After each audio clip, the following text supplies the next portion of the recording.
इस मूवी का नाम है guardians of the Galaxy volume 3 2023। Film की शुरुआत होती है एक प्लेनेट सैयारे से जिसका नाम नोवेयर है, जो अब से गार्डियंस का नया हेडक्वार्टर था। यहाँ पर हमें गार्डियंस की सारी टीम दिखाई जाती है। इनमें से रॉकेट रैकून एक कमरे में जाता है, तभी दूसरे प्लेनेट से एडम वॉरलॉक वहाँ पर आ जाता है, जो सीधा रॉकेट के कमरे में घुस जाता है क्योंकि वो उसे ही पकड़ने आया था। जैसे ही रॉकेट उसके सामने आया, वो उस पर हमला कर देता है। इस हमले को देखते ही सारे गार्डियंस एकदम अलर्ट हो जाते हैं, जिसके बाद रॉकेट को बचाने के लिए वहाँ पर नेब्यूला आती है। पहले ही वो काफी ताकतवर थी, अब अपने जिस्म में एक हाईटेक मशीन लगाकर, यानी काफी एडवांस मशीन, एडम वार्लॉक पर हमला कर देती है। लेकिन एडम वार्लॉक जो बहुत ही ताकतवर था, बड़े ही आसानी से उसके हमले को रोक देता है। दूर फेंककर वो उसे ढेर कर देता है। अब इसके बाद एक एक करके सारे गार्डियंस उस पर हमला करते हैं, लेकिन वो किसी के भी काबू आ ही नहीं रहा था। हालांकि ये उसे उठा उठाकर फेंकते हैं, बहुत पीटते हैं, पर कोई भी उसके आगे टिक नहीं पाता। अब ये सारी सूरत हाल देखकर जब रॉकेट अपनी गन उठाता है और उसकी तरफ बढ़ने लगता है, उससे पहले एडम वार्लॉक उस पर भारी हमला करता है। इतना खतरनाक हमला कि एक ही झटके में रॉकेट काफी जख्मी हो जाता है। ढेर होकर वो भी एक जगह पर गिर गया। इस सब के बावजूद भी नेब्यूला हार नहीं मानती। वो दोबारा उठी, अपने हाथ को तलवार बना लेती है, जिसे जाकर वो एडम वार्लॉक के पेट में घुसा देती है, जिससे अब वो इतना जख्मी हो गया कि वहीं पर ही बेहोश हो जाता है। अब इससे पहले कि सारे गार्डियंस दोबारा से उस पर हमला करते, उससे पहले ही एडम वार्लॉक उठता है और झट से नोवेयर से भाग जाता है। अब पीटर और उसका साथी रॉकेट के पास आते हैं, जो जख्मी हालत में वहाँ गिरा पड़ा था। उसका इलाज करने के लिए जख्म को ठीक करने वाली एक डिवाइस उसके जिस्म से लगा देते हैं, लेकिन जैसे मशीन एक्टिवेट हुई, ऑन हुई, रॉकेट तड़पने लगता है। देखने से लग रहा था जैसे वो मशीन रॉकेट की जान ले रही है। ये देखकर फौरन नेबुला वहाँ पर भाग कर आई, पीटर से कहकर जल्दी से इस मशीन को बंद करवाती है। फिर वो रॉकेट के पूरे जिस्म को अच्छे से स्कैन करके चेक करके सबको बताती है कि असल में इसके जिस्म के अंदर बहुत सारी मशीन फिट की गई है। उन सारी मशीन के अंदर एक मशीन ऐसी भी है जिसे रॉकेट के दिल के पास लगाया गया है, और अगर किसी ने भी उस मशीन को निकाले बगैर रॉकेट का इलाज करने की कोशिश की, तो वही मशीन रॉकेट की जान ले लेगी। और ये सब कुछ रॉकेट के साथ उस मशीन की वजह से हो रहा था, जो वो तड़प रहा था। सारे ही गार्डियंस रॉकेट को ठीक करने में लग जाते हैं, जबकि रॉकेट जो जख्मी पड़ा था, बेहोश था, उसे अपनी पुरानी यादें याद आने लगती है, यानी कि उसका माजी, गुजरा हुआ वक्त। उसकी यादों में दिखाया जाता है कि बहुत साल पहले रॉकेट एक छोटा सा रैकून था, जो एक जानवर ही होता है, जो अपने जैसे बाकी रैकून्स के साथ एक पिंजरे में कैद था। लेकिन एक दिन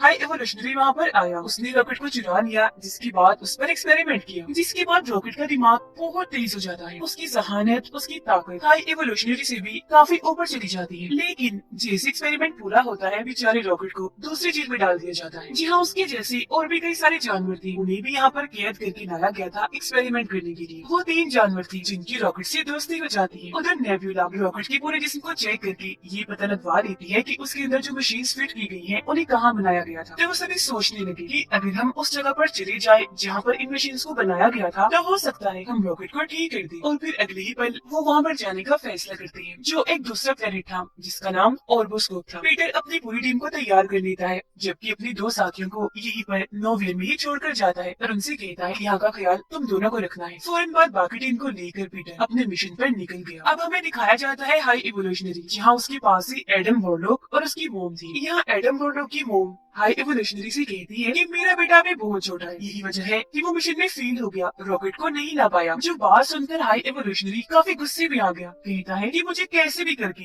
रॉकेट चाहिए तो चाहिए। ये कहकर वो एडम वॉरलॉक को बहुत मारता है और उन माँ बेटी को ये धमकी देता है कि अगर अगली बार तुम रॉकेट को लाने में नाकाम रहे और उसे मेरे हवाले ना किया, तो मैं तुम्हारी पूरी नस्ल को ही मार दूंगा। यहाँ हमें पता चलता है कि इस वक्त हाई एवोल्यूशनरी जहाँ पर है, वो एक पूरा प्लेनेट है। ये पूरा ही प्लेनेट बिल्कुल हमारी जमीन अर्थ जैसा है, इसीलिए इसका नाम भी काउंटर अर्थ है। अब यहाँ हाई एवोल्यूशनरी इतना पागल, इतना अजीब है कि वो चाहता है कि जितने भी प्लैनेट्स और वहाँ पर रहने वाले जानवर और क्रिएचर्स हैं, वो सब एकदम परफेक्ट होने चाहिए, इन्हें हर लिहाज से बिल्कुल ठीक। इसीलिए वो अलग अलग प्लैनेट्स पर जाकर वहाँ के जानवर और क्रिएचर्स को उठाता है और उन पर एक्सपेरिमेंट करके बदलने की कोशिश करता है अपने मुताबिक। वो उन्हें इतना बदलता है कि उसकी सोच के मुताबिक वो परफेक्ट बन जाए। ऐसे ही फिर हाई एवोल्यूशनरी जानवरों और क्रिएचर्स को लेने के लिए जब प्लेनेट अर्थ पर गया, इन्हें हमारी जमीन पर, तो उसे अर्थ इतनी अच्छी लगी कि उसने ठान लिया कि अब मैं भी बिल्कुल प्लेनेट अर्थ जैसा ही एक प्लेनेट बनाऊंगा, जो दिखने में और उसका माहौल बिल्कुल अर्थ जैसा होगा। यहाँ तक कि वहाँ के घर और लोग भी प्लेनेट अर्थ जैसे होंगे, और यही वो प्लेनेट है जिसे काउंटर अर्थ कहते हैं।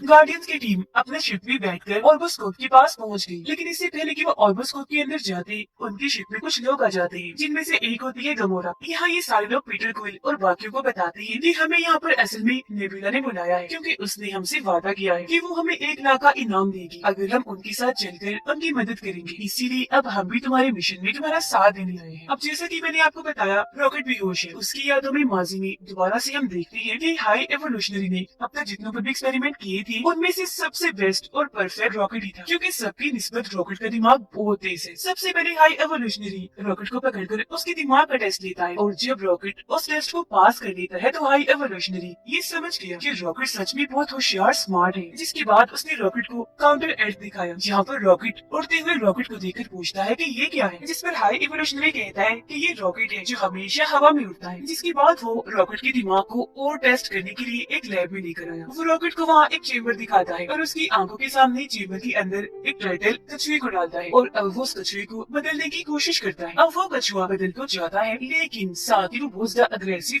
गुस्से वाला बन जाता है। ये दिखाते हुए हाई एवोल्यूशनरी रॉकेट को कहता है कि मैं इनको बदल तो पा रहा हूँ, वो भी बिल्कुल परफेक्ट, लेकिन मुझे एक बात की समझ नहीं आ रही कि बदलने के बाद ये इतने गुस्से वाली अग्रेसिव क्यों हो जाते हैं, जबकि मैं तो इनको बिल्कुल शांत बनाना चाहता हूँ। ये सुनकर रॉकेट उस चेम्बर मशीन को देखते हुए हाई एवोल्यूशनरी को बताता है कि इस मशीन में एक गड़बड़ है, एक खराबी है। जब चेम्बर मशीन में डालकर उन सबको बदला जाता है, तो उनकी बदलने के साथ साथ उनके दिमाग का एक केमिकल भी बदल जाता है, और वही वजह है इन सबके अग्रेसिव गुस्सैल होने का। तो अगर आप उस केमिकल को ही बदलने से रोक लेंगे तो ये सब बिल्कुल शांत हो जाएंगे जैसे आप चाहते हैं। रॉकेट की बात सुनकर हाई एवोल्यूशनरी बिल्कुल ऐसे ही करता है, और खैर ऐसा करने पर उसको पॉजिटिव रिजल्ट ही मिलता है, मतलब जैसा उन्होंने सोचा था वैसा ही होता है। हाई एवोल्यूशनरी ये देखकर काफी चौंक भी गया और खुश भी हो गया कि अब मैं अपने एक्सपेरिमेंट में कामयाब हो गया हूँ। हाई एवोल्यूशनरी इतना खुश था कि अपने साथियों को कहता है कि मुझे अपने इस प्रोजेक्ट रॉकेट का दिमाग चाहिए, ये बहुत ही स्मार्ट है, बहुत ही ज़हीन है। सच में उसके पास ऐसा दिमाग है जो मेरे पास भी नहीं। साथ ही हाई एवोल्यूशनरी को इस बात से भी गुस्सा था कि रॉकेट रकून मेरा ही सब्जेक्ट है, अपने एक्सपेरिमेंट के जरिए इसको मैंने ही ऐसा बनाया है, तो फिर ये मुझसे ज़हीन, मुझसे आगे कैसे हो सकता है। हालांकि ये तो छोटा सा क्रिएचर है, लेकिन फिर भी वो अपने साथियों को कहता है कि कल सुबह होते ही तुम इसको मार देना, इसका दिमाग निकाल कर मुझे दे देना, मैं इसके दिमाग पर एक्सपेरिमेंट करूंगा और ये पता लगवाऊंगा कि आखिर वो इतना क्रिएटिव कैसे सोच सकता है, और फिर उसकी मदद से मैं एक नई दुनिया बनाऊंगा जहाँ सिर्फ मैं उन्हीं क्रिएचर्स को रखूंगा जो हर लिहाज से पूरी तरह परफेक्ट होंगे, बिल्कुल मेरे मुताबिक। और हाँ, इसका दिमाग निकालने के बाद जो इसके साथी है ना, उनको भी मार देना, क्योंकि वो हमारे अब किसी काम के नहीं। इतना कहते ही रॉकेट को दोबारा उसकी जेल में बंद कर दिया जाता है। जेल में आते ही रॉकेट अपने साथियों को बताता है कि कल सुबह होते ही हम सबको मार दिया जाएगा, इसीलिए अब हमें कुछ भी करके यहाँ से निकलना होगा। जिसके बाद बाहर जो स्पेसशिप है उनमें बैठकर हम यहाँ से निकल जाएंगे। ये कहते ही रॉकेट वहाँ पर रखी हुई सारी चीजों को इकट्ठा करता है और एक चाबी बना लेता है। उस चाबी से अपनी जेल का ताला खोलता है और वहाँ से बाहर आ जाता है, और अपनी एक दोस्त जो उसे सबसे प्यारी थी उसको भी बाहर निकाल देता है। लेकिन तभी वहाँ पर हाई एवोल्यूशनरी आ जाता है, जो उसकी दोस्त को गोली मार देता है, जिससे रॉकेट की दोस्त की वहीं पर ही मौत हो जाती है। फिर हाई एवोल्यूशनरी उसे कहता है, मैं जानता था रॉकेट तुम यहाँ से भागने की कोशिश जरूर करोगी, तो इसीलिए मुझे यहाँ पर आना पड़ा, और अब मैं तुम्हारे बाकी साथियों को भी मार दूंगा और अभी के अभी तुम्हारा दिमाग निकाल लूंगा। सुबह तक तो इंतजार में नहीं करने वाला। अपनी आंखों के सामने ही रॉकेट अपनी दोस्त को मरा हुआ देखकर बहुत दुखी हो जाता है, और अब उसे काफी गुस्सा भी आ गया था। वो हाई एवोल्यूशनरी पर हमला कर देता है, उसका मुंह नोचकर वहाँ से भाग जाता है।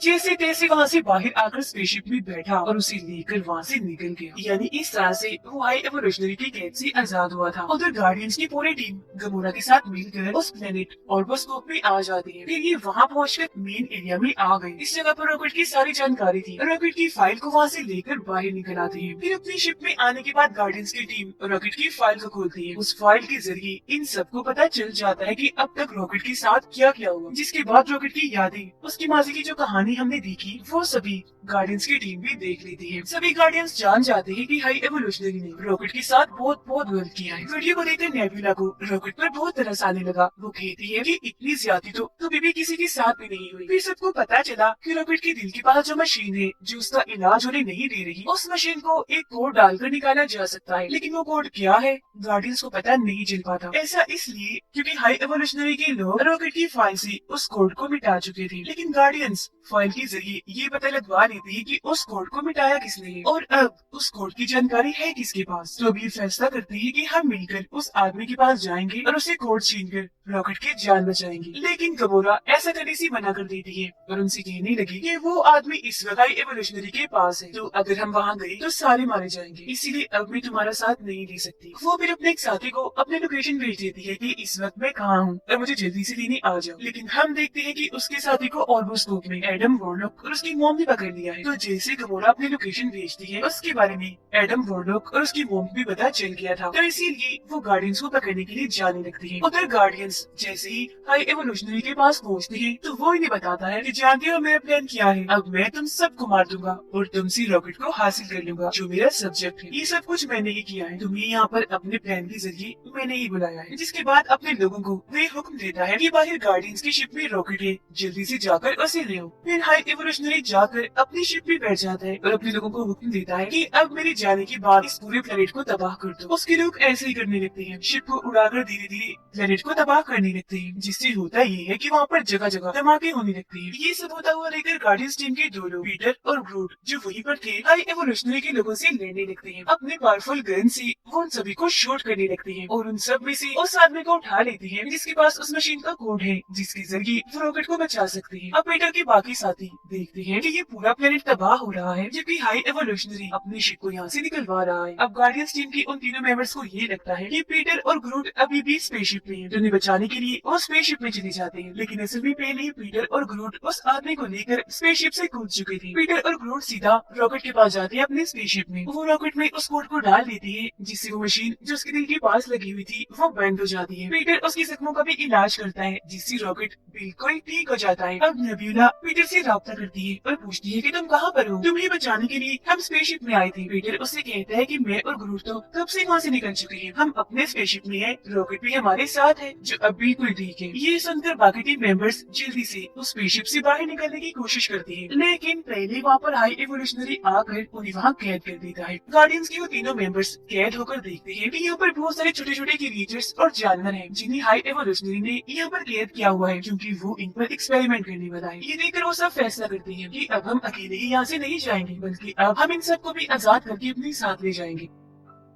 पीटर और उसकी बाकी साथी हाई एवोल्यूशनरी की स्पेसशिप के लिए निकल जाते हैं अपने बाकी साथियों को बचाने के लिए। पीटर अपने प्लेनेट नोवेयर पर राब्ता करता है और अपने साथी को कहता है कि जल्दी से यहाँ पर आ जाओ जहाँ पर मैं तुम्हें कहता हूँ। जब उसका साथी ऐसे करता है जो लोकेशन थी हाई एवोल्यूशनरी के स्पेसशिप के बिल्कुल पास, जिसके बाद पीटर अपने साथियों को लेकर उसकी स्पेसशिप में आ जाता है अपने साथियों को बचाने के लिए। यहाँ पर हम हाई एवोल्यूशनरी, उसके साथी और गार्डियंस ऑफ द गैलेक्सी की टीम के बीच जबरदस्त किस्म की लड़ाई को देख पाते हैं। लेकिन क्योंकि गार्डियंस की टीम ज्यादा बहादुर थी तो बहुत अच्छे से उनका सामना करती है और एक जबरदस्त सी लड़ाई के बाद उन्हें हरा देती है और फिर आखिरकार वो हाई एवोल्यूशनरी को भी हरा देते हैं। वो सारे मिलकर रॉकेट को कहते हैं कि अब तुम हाई एवोल्यूशनरी को जल्दी से मार दो, लेकिन रॉकेट ऐसा करने से मना कर देता है। अपनी टीम को कहता है कि मैं इसके जैसा नहीं हूँ, अगर हाई एवोल्यूशनरी ऐसा है तो मैं उसके जैसा नहीं बन सकता। इसी के साथ गार्डियंस की टीम हाई एवोल्यूशनरी की शिप में जितने भी लोग जानवर क्रिएचर्स बंदी थी उन सबको आजाद करवा देते हैं। वो फिर उन सबको भी नोवेयर में डाल देती है और खुद भी वही आ जाती है और ये सब करने में उनका साथ एक लोग देता है जो पीटर का साथी था, क्योंकि वो अपनी ताकतों का इस्तेमाल करके नोवेयर प्लेनेट को हाई एवोल्यूशनरी के स्पेसशिप से जोड़ देता है। लेकिन वो इतनी सारी ताकत लगा चुका था कि बीच में ही उसकी ताकत टूट जाती है जिससे नोवेयर प्लेनेट और हाई एवोल्यूशनरी का स्पेसशिप एक दूसरे से अलग अलग हो जाते हैं, जिससे सारे लोग तो नोवेयर प्लेनेट पर आ गए थे लेकिन पीटर अभी भी हाई एवोल्यूशनरी की स्पेसशिप में था। ये देखकर पीटर काफी घबरा गया। वो एक लंबा सा जंप मारकर कूद कर नोवेयर में आने की कोशिश करता है, लेकिन उसकी ऐसा करने से वो स्पेस में खुले आसमान में ही लटक जाता है जहाँ उसकी हालत काफी खराब हो जाती है। ऐसा लग रहा था जैसे वो मरने वाला है, लेकिन उससे पहले ही एडम वॉरलॉक वहाँ पर आया और पीटर को उठाकर नोवेयर में ले जाता है जिससे उसकी जान बच जाती है। जिसके बाद सारे गार्डियंस ये फैसला करते हैं कि अब हम इन सभी जानवर क्रिएचर्स और इंसानों को लेकर एक नई दुनिया बनाएंगे जहाँ वो उन सबको एक अच्छी जिंदगी देंगे और उन सबको